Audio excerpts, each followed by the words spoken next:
जहां के इंसाफ की खास मुलाकात में हमारे साथ एंटी नक्सल ऑपरेशन आईजी संदीप पाटिल जी है, जिनसे हम जानेंगे कि जो नक्सलवाद की इब्तिदा हुई है, कॉल मार्क्स से लेके लेनिन और माओइस्ट ने इसकी इब्तिदा की और अब जो है ये पूरी दुनिया में अपने पैर पसार रहा है। जंगल से लेकर शहरी इलाकों में नक्सलवाद पूरी तरीके से न सिर्फ ये कि एक्टिव है, बल्कि ये लोगों को जो है गुमराह भी कर रहा है। अब तक जो है जंगल का नक्सलवाद था, लेकिन अब ये आहिस्ता आहिस्ता शहरों की तरफ आ रहा है, डाइवर्ट हो रहा है। तो इस पर आप क्या कहेंगे? आपने बहुत ही बढ़िया सवाल पूछा है कि ये जो माओवाद है, जिसको हम कॉमन लैंग्वेज में नक्सलवाद बोलते हैं, तो माओवाद जो चलाता है वो उनकी पार्टी है जी, जिसको सीपीआई माओइस्ट बोलते हैं, जो बैंड ऑर्गेनाइजेशन है इंडिया में।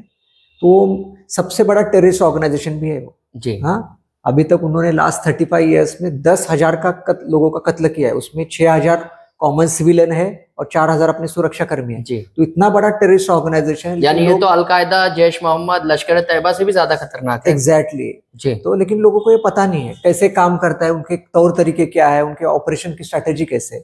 तो जो सीपीआई माओइस्ट है, उस पार्टी के दो भाग हैं। जी, एक भाग जंगल में काम करता है, उसको पीएलजीए बोलते हैं, जी। People's liberation People guerrilla army, Liberation। जो जी, गढ़चुली छत्तीसगढ़ के जंगलों में जी, लड़ रहे उनकी आर्मी। और जी, दूसरा जो भाग है उसको वो यूनाइटेड फ्रंट बोलते हैं, जिसको वो संयुक्त मोर्चा बोलते हैं। ऐसे जी। दो अंग वो पहले से ही है। जी, जी, हम सिर्फ अभी जंगल में क्या वायलेंस होता है इसलिए लोगों को पता चल गया, जी, लेकिन हाँ। शहरी क्षेत्रों में भी उनका काम यानी पहले से ही क्या 80 चल से रहा है? ही काम चल रहा है। जी, लेकिन जी, अभी उनको पता चला है कि भारत में ये जो जंगल का रिवोल्यूशन है वो सक्सेसफुल नहीं हो सकता। जी, बहुत बहुत बड़ा देश है, जी, यहाँ अलग अलग संस्कृतियां हैं, जी, यहाँ की आर्मी पावरफुल है, पैरामिलिट्री फोर्सेस पावरफुल है। जी, तो अभी उनको पहले लगा कि हम चाइनीज रिवोल्यूशन करेंगे, जैसे जी, चाइना में रिवोल्यूशन हुआ था, माओ ने किया था। पहाड़ों से आर्मी इकट्ठा की और धीरे धीरे एक एक शहर कब्जा करते हुए आए। जी, तो अब वो रशियन रिवोल्यूशन जो शहरों में हुआ था, शहरों में शुरुआत हुई थी और गांव में गया था, तो वो जी। दोनों का मिक्स बनाना चाहते थे। हम्म, हाँ, लेकिन अभी जैसे उनको जो अभी भूपति की बात की, भूपति ने बताया कि जंगल की लड़ाई फेल हो गई है। जी, तो अब उन्होंने लास्ट 4 साल से 3 साल से शहरों में उनका बहुत ज्यादा ध्यान दिया है। जी, अलग अलग यूनिवर्सिटीज है, अलग अलग जो कामगारों के बड़े अर्बन एरियाज है, फार्मर्स के एजिटेशन है, या जहां पे भी कोई फॉल्ट लाइन है। अब इंडिया में फॉल्ट लाइन्स बहुत है, जाति के ऊपर है, धर्म के ऊपर है और अलग अलग चीजों पे, तो फॉल्ट लाइन पकड़ लेते हैं जी, यह। तो ये जो संयुक्त मोर्चा, यूनाइटेड फ्रंट जो हम बोल जी, रहे जी, हैं, जी, वो क्या है? वो उनके जो क्रांतिकारी वर्ग है, कौन से जी, क्रांतिकारी वर्ग है? स्टूडेंट, जी, दलित, माइनॉरिटीज, मुस्लिम्स। पीजेंट, वर्कर्स और जी, वुमेन, ये जी, 6 उनके बड़े क्रांतिकारी वर्ग है। जी, ये 6 वर्गों में उनके जन संगठन बनाए हुए, उनके अलग अलग जन संगठन है इन लोगों को मोबिलाइज करने के लिए। जी, और वो जन संगठन के माध्यमों से वो MLM, जी, हाँ, इनकी वो मैं मेरी भाषा नहीं बोल रहा, वो उनके संविधान, जो उन्होंने संविधान भी बनाया है खुद का, जी, माओवादी पार्टी का खुद का संविधान भी है। जी, हाँ, वो संविधान उनका जो एक, उसको हम बाइबल बोल सकते हैं माओवाद का, वो है strategy and tactics of Indian revolution, जो जी, उनके 2005-6 के कांग्रेस ने अप्रूव किया। ये सब उसी की बातें मैं बता रहा हूँ, जी, इसमें कोई मेरा खुद का कुछ ये नहीं है। तो जी, उसमें ये बताया है कि ये जो क्रांतिकारी वर्ग है, इनको धीरे धीरे माओइस्ट आइडियोलॉजी में इंडोक्ट्रेट करना है। जी, हाँ, और इनका काम क्या है शहरों में? शहरों में काम क्या है कि माओ जानता था ये छोटी सी आर्मी बड़े आर्मी को हरा नहीं सकती। जी, तो अगर लोग सब रास्ते पे उतर आएंगे, अगर लोग ही रिवोल्यूशन करेंगे, तो आर्मी क्या करेगी? जी, जो बांग्लादेश में हुआ, बांग्लादेश में आर्मी तो रोड पे थी, जी, लेकिन सिर्फ युवाओं के, स्टूडेंट के आंदोलन ने वहां की बिल्कुल, हाँ, तख्ता गवर्नमेंट, तख्ता पलट दिया। हाँ। जी, तो उसी तरह का उनको यहाँ पे सत्ता पलट, मतलब डेमोक्रेसी को खत्म करना है, जी, संविधान को खत्म करना है और उनका डिक्टेटरशिप लाना है। डिक्टेटरशिप लाना हाँ, है। तो अब ये क्या काम करते हैं अभी शहरी एरिया में? ये जी, संयुक्त मोर्चा क्या काम कर रहे हैं? तो ये काम कर रहे हैं, लोगों को मोबिलाइज करो जी, अलग अलग इश्यूज पे, सिर्फ अस्थिरता बढ़ाओ, लोगों का असंतोष बढ़ाओ, उनका जी, जमहूरियत के प्रति, लोकशाही के प्रति, संविधान का प्रति जो विश्वास है वो धीरे धीरे कम होना चाहिए। जो जी, संवैधानिक संस्थाएं हैं उनको डिस्क्रेडिट कर रहे हैं, जी, तो लोगों को लगना चाहिए हमें न्याय नहीं मिल सकता, जी, यह सब हमारे खिलाफ है, ऐसा जी, दिमाग में वो पॉइजन भर रहे हैं। तो लोगों में जैसे अस्थिरता आएगी, असंतोष आएगा, तो फिर लोग क्या करेंगे? जी, रिवोल्यूशन करने, जी। क्रांति करने के ऊपर उतरेंगे। तो यह काम चल रहा है। तो जिस तरीके से अगर बात करें तो अर्बन माओइस्ट जो है वो कैसे काम करते हैं और इनकी जो मोडस है वो किस तरीके से वो अंजाम देते हैं? जो मैंने बोला कि उनके जन संगठन बने हैं, जो जी। मैंने अभी वर्ग बोले, क्रांतिकारी जी, जी। वर्ग, उनमें वो जन संगठन बने हैं। तो जन संगठन के बाद क्या करेंगे, लोगों को कोई भी इश्यू होगा उसके ऊपर मोबिलाइज करेंगे, इकट्ठा करेंगे, आंदोलन करवाएंगे। हाँ, फिर बार बार कंटिन्यूस आंदोलन करवाएंगे और ऐसे डिमांड सरकार के खिलाफ सामने रखेंगे जो पूरे नहीं हो सकते। जी। हाँ, तो लोग फिर क्या हो जाएंगे, फ्रस्ट्रेट हो जाएंगे, अरे ये सरकार तो हमारे मांगे पूरी नहीं कर रही। तो फिर बोलेंगे ये सरकार कैपिटलिस्ट लोगों की है। जी। क्या है? कैपिटलिस्ट लोगों की है। है। तो अब हम वर्ग संघर्ष करते हैं। जी। वर्ग संघर्ष मजदूरों की लड़ाई लड़ने की बात वर्ग करेंगे। संघर्ष करके आगे क्या करेंगे, वर्ग संघर्ष करके हम सोशलिस्टिक स्टेट बनाएंगे, जो लेनिन की सोशलिस्ट स्टेट की बात है, जिसमें there is no existence of private property. Private property आपकी हो नहीं सकती। और वो कैसे अचीव करेंगे, माओ के सशस्त्र क्रांति से अचीव करेंगे। जी।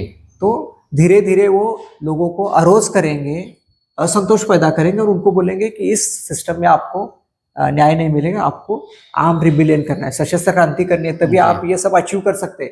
नहीं तो ये सब जो अभी का सिस्टम है, अभी का संविधान है, आप जो अभी की लोकशाही, वो आपको कोई न्याय नहीं दे रही, आपका शोषण कर रहे हैं। ऐसे बार बार वो नहीं, करने की जिस कोशिश तरीके से करेंगे। बात हो और रही फिर है उसमें जी। आगे बताता हूँ जी। आपने। अच्छा, तो इनके काम में मेन 3 काम, एक तो मैंने मोबिलाइजेशन, दूसरा काम है लॉजिस्टिक सपोर्ट। जो लोग जंगल में लड़ रहे हैं उनको वो सब सामान पहुंचाते हैं, यानी शहरी इलाकों से। हाँ, सब सामान तो नागपुर, हैदराबाद, रायपुर, जो आजू बाजू के जो शहर है वहां से वो जी। उनके अर्बन माउस भेजते हैं। जी। जो लॉजिस्टिक सपोर्ट है, आर्म्स एम्युनिशन, जी। जो वॉकी टॉकी है, बाकी मेडिसिन से सब सामान। यानी जंगल से सामान नहीं आते हैं, शहरों से सामान हाँ, जाते हैं। शहरी क्षेत्रों से ही जाएगा, जंगल में कहाँ रहेगा ये सामान। मेडिसिन वगैरह जो है, या पिट्टू है, वॉकी जी। टॉकीज है, वो कहाँ जंगल में मिलेंगे आपको, वो तो शहरों से ही जाने पड़ेंगे ना। ऐसा कहा जाता है कि वो पुलिस की राइफल और दूसरी चीजें वो छीन तो कर। ठीक है, राइफल छीन ली, लेकिन उसका एम्युनिशन कहाँ से लाएंगे? हम्म। हाँ, तो यह लॉजिस्टिक सपोर्ट है। और तीसरा जो मिलिट्री टास्क है उसमें है रिक्रूटमेंट। जी। आपने अभी देखा होगा, पुणे के झोपड़पट्टी इलाकों से, नागपुर के झोपड़पट्टी इलाकों से लोग जंगल में जा रहे हैं लड़ने के लिए। हाँ, एक साईं बाबा की आपने केस सुनी होगी, साईं बाबा की हाँ, केस सुनी। कि जो दिल्ली यूनिवर्सिटी के वो लड़कों को रिक्रूट करवाता था। हाँ, बिल्कुल, तो ये जो रिक्रूटमेंट का NIA काम ने है, भी काफी उससे उनके पार्टी के लिए रिक्रूटमेंट करना, ये शहरी माओवाद का सबसे इंपॉर्टेंट काम है, रिक्रूटमेंट करो। क्योंकि मिडिल लेवल और टॉप लेवल के लीडर शहरी भागों से जाते हैं। उनको फुट सोल्जर तो जंगल के मिल जाते हैं, अपने गरीब आदिवासी बच्चे, लेकिन जो इंटेलेक्चुअल लोग हैं, जो मिडिल लेवल और टॉप लीडर्स, उनका जो माइंड है, हाँ, वो शहरों से जाता है। उनकी रिक्रूटमेंट करना ये है। और फिर क्या है, फिर है इन्फ्रिटेशन। वो सरकार को एनिमी मानते हैं, तो इंटेलिजेंस एजेंसी में, पुलिस में, आर्मी में इन्फ्रिटेशन करना, हाँ, उनके इसमें घुसना और वो क्या स्ट्रेटेजी कर रहे हैं ये पता करना, ये भी इनका शहरी माओवादियों का इंपॉर्टेंट काम है। तो ये सब काम करने के लिए उनके अलग अलग क्षेत्रों में जन संगठन बनाए। तो अपने ही जो लीगल सिस्टम है उसके लूपहोल्स का वो यूज करते हैं और हमेशा एजिटेशन करेंगे, ये करेंगे, दिखाएंगे हम तो लोगों के लिए लड़ रहे, ये कर रहे, ऐसा कर रहे, लोगों के न्याय। लेकिन उनका हिडन एजेंडा अलग है कि लोगों में असंतोष पैदा करना, समाज में अस्थिरता पैदा करना और उनको क्रांति के लिए मजबूर करना। ऐसा इल्जाम लगाया जाता है कि नक्सलवाद जो है, जो सरकार के खिलाफ आवाज उठाता है उसे नक्सलवादी बना दिया जाता है, उससे जो है निशाना बनाया जाता है, उसे नक्सलवादी कह दिया जाता है, अर्बन नक्सल से जोड़ दिया जाता है। ये इल्जाम है, इस पर आप क्या कहेंगे? नहीं, वही मैं बोल रहा हूँ कि ये तो जो लोग उनके सिंपथाइजर्स है, ये वो इल्जाम लगाते हैं। लेकिन मैंने पहले ही बोला, मैं खुद के मन से नहीं बोल रहा। जो हमें अलग अलग एनकाउंटर्स में डॉक्यूमेंट मिले, जो पहले एक तो उनके पार्टी का संविधान, CPI माओस का पार्टी का संविधान भी हमें एनकाउंटर्स मिला। ये सब मैंने जो बातें बताई, आपका शहरी क्षेत्रों में कैसा संगठन होगा, कैसे जन संगठन होंगे, आप संसदीय लोकशाही पे विश्वास नहीं करते, पार्लियामेंट्री डेमोक्रेसी पे, तो आपको हर क्षेत्र में AMLM आइडियोलॉजी स्प्रेड करनी, ये सब उनके संविधान में लिखा है। जो मैंने दूसरा किताब बताया, strategy and tactics of Indian revolution, वो इंडियन रिवोल्यूशन की क्या टैक्टिक्स होगी, क्या स्ट्रैटेजी होगी, उन्होंने लिखी है। तो उन्हीं से हम बात करें तो उसी में ये सब लिखा है कि our work in urban areas, उनका चैप्टर ही है, उसमें 2-3 चैप्टर है। Our work in urban area में हमारा यूनाइटेड फ्रंट जो ऑर्गेनाइजेशन वो कैसे काम करेगा, ये उसी से है।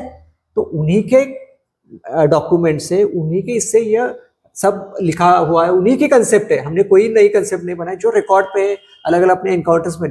और गवर्नमेंट ऑफ इंडिया ने 2013 में सुप्रीम कोर्ट में भी लिख के दिया है, एफिडेविट है गवर्नमेंट ऑफ इंडिया का 2013 का, कि जिसमें उन्होंने माना है कि अर्बन नक्सल क्या होते हैं, वो एंटी नेशनल होते हैं, वो बाकी एंटी नेशनल फोर्सेस के साथ अलायंस है उनका, ये सब गवर्नमेंट ने लिख के दिया है। और जो अलग अलग जो नक्सल प्रभावित राज्य है उन्होंने 30-30 साल से वैसे कानून भी बनाए हुए हैं, जिसको हम पब्लिक सिक्योरिटी एक्ट बोलते हैं, जो महाराष्ट्र में अभी महाराष्ट्र स्टेट पब्लिक जन सुरक्षा विधेयक पास हुआ। तो वैसे पब्लिक सिक्योरिटी एक्ट 30-30 सालों से आंध्र प्रदेश में है, तेलंगाना में है, उड़ीसा में है, छत्तीसगढ़ में, लेकिन इसकी तो यहाँ इसकी मुखालिफत भी शुरू हो चुकी है पब्लिक एक्ट की।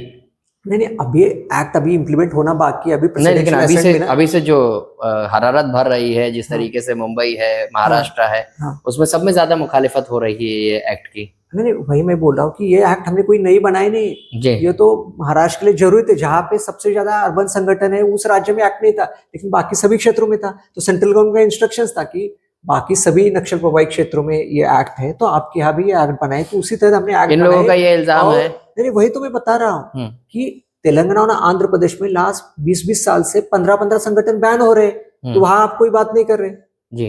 अगर वहां तो जंगल का माहौल तो 20 साल पहले आंध्र प्रदेश का खत्म हुआ, फिर भी 2005 से 2025 तक 20 साल उन्होंने हर साल 15-15 संगठन बैन करते। क्यों करते? वो शहरी क्षेत्रों में काम करने वाले माओवादी संगठन है, इसलिए वो बैन करते हैं। तो हम कोई नहीं, अभी इंडिया में 50 के करीब संगठन माओवादी जिसको फ्रंटल ऑर्गेनाइजेशन वो बैन है अलग अलग राज्यों में, झारखंड में है, उड़ीसा में है, छत्तीसगढ़ में है। तो हमारा ही एक राज्य है जिसमें कोई संगठन बैन नहीं है, तो वो बैन करने के लिए अपने को एक लीगल फ्रेमवर्क चाहिए, जो लीगल फ्रेमवर्क हमारे पास था नहीं। इसलिए Maharashtra state public security act, हम महाराष्ट्र जन सुरक्षा विधेयक बनाया गया और उसके तहत आगे इनके ऊपर कार्रवाई। महाराष्ट्र जन सुरक्षा विधेयक के मुतालिक ये कहा जाता है कि ये एक्ट जो है ऐसे लोगों की आवाज दबाने का जरिया है जो सरकार के खिलाफ आवाज उठाते हैं। इस पर क्या कहेंगे आप? तो हम तो वही बोल रहे हैं ना, अभी लास्ट 35 ईयर्स में अलग अलग राज्यों में एक्ट है, वहां तो आपने कुछ बोला नहीं। तो महाराष्ट्र में बनने जा रहा है, 50 संगठन भी देश में बैन है, उसके बारे में आप कुछ, तो अब हम महाराष्ट्र में उस एक्ट का उपयोग कर रहे हैं, जो हमारा नहीं फैसला, वो तो सेंट्रल ने बोला है। और महाराष्ट्र क्या अर्बनाइज स्टेट है ना, शहरीकरण हुआ राज्य, सबसे बड़ा अर्बन स्टेट इंडिया का महाराष्ट्र है, तो यहाँ अर्बन नेटवर्क भी उनका बड़ा है, सबसे ज्यादा। और महाराष्ट्र को पुरोगामी विचार से महाराष्ट्र भी कहते हैं। हाँ, तो अर्बन माओस का जो नेटवर्क यहाँ बड़ा है, आपने देखा होगा कि बड़े जो साई बाबा की केस है, भीमा कोरेगांव की केस है, वो महाराष्ट्र में हुई। जी बिल्कुल। 5 सेंट्रल कमेटी मेंबर उसमें अरेस्ट हुए। जी बिल्कुल। तो कहने का ये है कि महाराष्ट्र में उनका अच्छा नेटवर्क था, तो गवर्नमेंट को जरूरत लगी, अभी जंगल का माहौल खत्म हुआ है, तो अब वो डेफिनेटली शहरों की तरफ बढ़ेंगे, उनके शहरों में सेफ हाउसेस है, यानी आप कह रहे हैं कि वो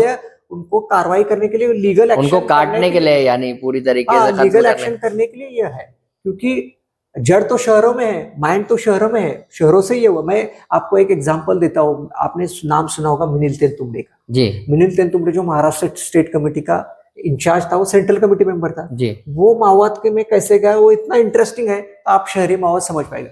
वो तो चंद्रपुर में राजूरा तालुका है, वहाँ वेस्टर्न कोलफील्ड से वहां का यूनियन लीडर था वो जी। हाँ, तो सीधा यूनियन लीडर था, लेकिन वो कामगारों के हक के लिए लड़ता था, कोई आंदोलन करता था, वो सब ठीक है।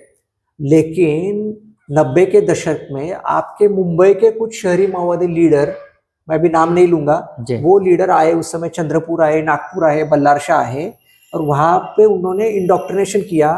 तो मिलिंद को उन्होंने इंडोक्ट्रिनेट किया, ये जो तुम ये संविधान की लड़ाई लड़ रहे हो, यहाँ आपको न्याय नहीं मिलेगा, आपको हाथ में बंदूक लेनी पड़ेगी।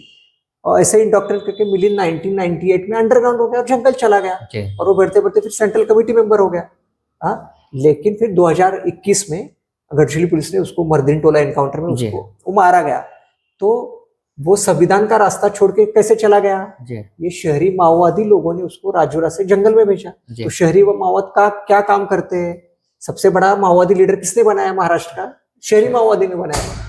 तो इसलिए जो मैं रिक्रूटमेंट का काम था उनका, शहरी माओवाद का काम उतना ही इम्पोर्टेंट और बड़ा काम है। जिस तरीके से अगर बात करें हम कि माओवादी जो है अब शहरों की तरफ आ रहे हैं, उसको रोकने के लिए सरकार क्या काम कर रही है? वही तो हमने बोला, जो Maharashtra state public security act है वो इसीलिए लाया है, जो सीपीआई माओइस्ट जो बैंड ऑर्गेनाइजेशन है उसके गतिविधियों में कोई भी सपोर्ट करेगा, मतलब जो संगठन सपोर्ट करेगा, उसके ऊपर ये Maharashtra state public security act के तहत कार्रवाई हम कर पाएंगे। जो हमें पहले अभी बीएनएसएस है, आईपीसी है जी। या यूएपीए में हम कर नहीं सकते थे, उसमें हमें कुछ कमियां थी, वो इनकी मॉडस ऑपरेंडी उसमें कवर नहीं होती थी, तो उनकी जो शहरों में काम करने की मॉडस ऑपरेंडी है उसको कवर करने के लिए हमने एक्ट बनाया और उसके तहत माओइस्ट ऑर्गेनाइजेशन की जो सिस्टर ऑर्गेनाइजेशन होती है, जैसे छोटी मोटी ऑर्गेनाइजेशन होती है तो उसके जरिए भी काम करते हैं, तो ऐसे कितनी ऑर्गेनाइजेशन आपने वेरीफाई की है जो माओइस्ट के साथ मिलकर काम करती है? जैसे छोटी मोटी ऑर्गेनाइजेशन होती है कुछ पॉलिटिकल। महाराष्ट्र में करीब करीब 34 के करीब जन संगठन जो है जो माओवादी सीपीआई माओ से कनेक्टेड है और उनके ऊपर सरकार की पुलिस विभाग की नजर है। तो ऐसे में उनके ऊपर क्या कार्रवाई हो सकती है आगे चल के? आगे आने अब एक्ट बनी है तो डेफिनेटली एक्ट में जो प्रतिबंधित ऑर्गेनाइजेशन बोल के उनको घोषित किया जाएगा और उसके थ्रू फिर कार्रवाई होगी। ये जो आपने जैसे पीएफआई बैन हुआ, अलग अलग जो यूएपी के अंदर, इस एक्ट के तहत भी जो संगठन पीएफआई पर तो अनलॉफुल एक्टिविटीज में शामिल होने का इल्जाम था, तो वही इसमें भी अनलॉफुल एक्टिविटी है। अनलॉफुल एक्टिविटी का डेफिनेशन, क्योंकि उसमें ये भी कहा गया था कि दाइश और आईएसआईएस से भी उसके कॉन्टेक्ट है, लेकिन बाद में उसको हटा दिया गया। तो इसमें ऐसा ही है, इस एक्ट में जिसका सीपीआई माओ के साथ कनेक्शन है, जो बैंड ऑर्गेनाइजेशन, उन ऑर्गेनाइजेशन को बैन किया जाएगा। इनकी जो फंडिंग्स के जो ट्रेल्स होते हैं वो कैसे आप पता लगाएंगे, कैसे पकड़ेंगे? आप फंडिंग तो जैसे गुना दाखिल होता है, पहले तो उनको जंगल से फंड आता है। पहले जब जंगल में वो बहुत बड़ा एक्सटॉर्शन करते तो जंगल से फंड शहरी भागों में आता था, लेकिन अब तो अलग अलग क्षेत्रों से इनके फाइनेंसर्स भी होते हैं। हाँ, कुछ लोग इनकी मदद करते हैं। एनजीओज है जी, वो एनजीओज कुछ अलग अलग सोर्सेस से फंड ले रहे हैं, उनको नेशनल इंटरनेशनल दोनों फंड आते हैं जी। तो वो फंडिंग के तहत अभी काम कर रहे हैं, लेकिन धीरे धीरे अब एनआईए है, नेशनल एजेंसीज और स्टेट पुलिस उसके ऊपर काम कर रही है। अभी जिस तरीके से अमित शाह जी ने ये दावा किया है कि 31 मार्च तक नक्सलवाद को पूरी तरह से खत्म कर दिया जाएगा, तो उस पर आप क्या कहेंगे? अभी हो ही रहा है खत्म। आप 31 मार्च की हम डेडलाइन मीट कर रहे हैं, महाराष्ट्र में भी हो जाएगी, छत्तीसगढ़ में भी हो जाएगी, तो मुझे उसमें कोई डाउट नहीं लग रहा। वेणुगोपाल ने जो सरेंडर किया है भूपति ने, उस ताल्लुक से आपका अहम रोल रहा है, यानी उसको समझाना, उसे मेन स्ट्रीम में लाना, आपने उसमें काफी काम किया है। तो कैसे मुमकिन हो पाया एक कट्टर माओवादी को इस तरफ लाना और कौमी धारा में शामिल करना? नहीं, उसमें दो चीजें हैं। उसने कल ही खुद ही उनके इंटरव्यू में बताया उन्होंने कि जो हानि हो रही थी उनकी छत्तीसगढ़ में, जो लोग मारे जाए थे, उससे वो परेशान थे और उनको पता चला कि ये जो सशस्त्र क्रांति का जो मार्ग है वो इंडिया में पॉसिबल नहीं है, तो इसलिए उन्होंने हथियार डाल दिए और उनको वो जो अपने गृह मंत्री महोदय जो इंडियन होम मिनिस्टर, उन्होंने भी अपील किया था कि आप शस्त्र छोड़ के आ जाओ। उन्होंने पहले इसके लिए अपील की थी सीज फायर करो जी, लेकिन अपने यूनियन होम मिनिस्टर साहब ने बोला था कि हम सीज फायर नहीं करेंगे, आप हथियार छोड़ के आपको सरेंडर करना है, आत्मसमर्पण करना है। तो मुझे लगता है जो भूपति ने डिसीजन लिया वो सही डिसीजन लिया और उसने बहुत उसके जो कॉमरेड्स है, सहकारी है, उनकी जानें बचाई। दूसरा, उन्होंने जो महाराष्ट्र में सरेंडर किया तो उसकी पत्नी जो है तारका, उसने 1 साल पहले सरेंडर किया था जी, तो उसी समय से हमें भी यह था कि वो सरेंडर करने के मोड में है, मानसिकता में है। तो हमारे भी अलग अलग सोर्सेज से हम उसको अप्रोच हुए थे, हमारे लोकल सोर्सेज से, क्योंकि उसी गढ़चिली के आजू बाजू के एरिया में वो काम करता था, तो वहाँ के लोगों से उनका ये था, तो लोकल सोर्सेज से हमने उनको इतना कॉन्फिडेंस दिया कि आपके साथ अच्छा व्यवहार किया जाएगा और आपका अच्छा रिहेबिलिटेशन किया जाएगा। तो उसने देखा 1 साल 7, 8, 10 महीने जो उसके वाइफ के साथ गढ़चिली पुलिस और महाराष्ट्र पुलिस ने कैसा व्यवहार किया, और हमारे माननीय मुख्यमंत्री महोदय है, उन्होंने भी कॉन्फिडेंस दिया था तारका के सरेंडर के समय कि जो भी लोग आएंगे उनको हम अच्छी तरह से सरेंडर किया। तो इसलिए आपने देखा कि उन्होंने मुख्यमंत्री महोदय के सामने सरेंडर किया। जल जंगल जमीन का जो मामला ये लोग उठाते हैं, इस पर आप क्या कहेंगे? जल जंगल जमीन का मामला तो सरकार ने पहले ही खत्म कर दिया है। 2014 में महाराष्ट्र में एक पेसा एक्ट लागू हुआ, उसको हम panchayat extension to schedule act बोलते हैं। जो एक्ट में सरकार ने ग्राम सभा को जल जंगल जमीन के सभी पावर्स दिए हैं। अब जल जंगल जमीन पे पावर किसके? ग्राम सभा की है। तो अभी गढ़चिरौली या जो पेसा अफेक्टेड एरियाज है, वहां के ग्राम सभा को इतना इनकम आ रहा है, जो ऑक्शन हो रहे हैं, बांबू, तेंदुपत्ता, अलग अलग रिसोर्सेज के ऑक्शन हो रहे हैं, और वो जो पैसा आ रहा है वो लोकल डेवलपमेंट के लिए यूज करने का उस एक्ट में ही प्रोविजन है। तो जल जंगल जमीन का मामला तो कब का खत्म हो चुका है। वो सरकार ने अपने संविधान के दायरे में ये जो शेड्यूल आई थिंक 6 आता है या 5 आता है, देखना पड़ेगा, जो panchayat extension to scheduled area act है ना, ये कॉन्स्टिट्यूशनल प्रोविजन है जो सरकार ने संविधान के दायरे में उनको पावर्स देके उनके बहुत सारे जो ग्रीवेंसेस है वो खत्म किए। तो कम्युनिस्ट मुझे पार्टी लगता है कि आज भारतीय संविधान का 75वां साल है। जी इस साल में हम बोल सकते हैं जी कि जो भी समस्या सामने आई भारतीय या डेमोक्रेसी सामने, वो संविधान के दायरे में सब हमने सुलझा दी है, जी हल सबका हल निकाला है।